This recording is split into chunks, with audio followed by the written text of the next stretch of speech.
再来看农业部长陈俊贵前2日去日本消防队的现场，小解咱台湾的红菱果石斑甲猪肉，嘛请这日本棒球选手来食咱台湾的排骨便当，大家是拢俄罗甲的特质。我是来自台湾，农业部的部长。 这个手势一出来，随互人想起咱台湾的棒球摕到世界冠军的光荣时刻。再过30，农业部长陈俊贵亲身到日本校棒的比赛现场，用趣味的方式来甲这阵古水有礼貌的选手小解台湾的好食物，主要宣传台湾的农产品甲食农教育。那今天有3样我们台湾的农产品，第一样就是红龙果，第2样就是我们的石斑。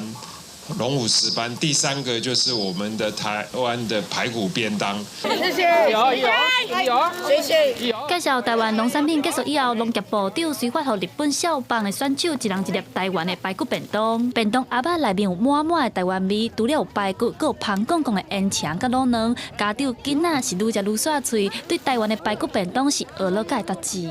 日本のなんか肉とはなんか味が違う。そうですね。なんか台湾料理を食べに行くってこととかはあったんですけど、でもこういうお弁当とかはすごく初めてで。美味しいです。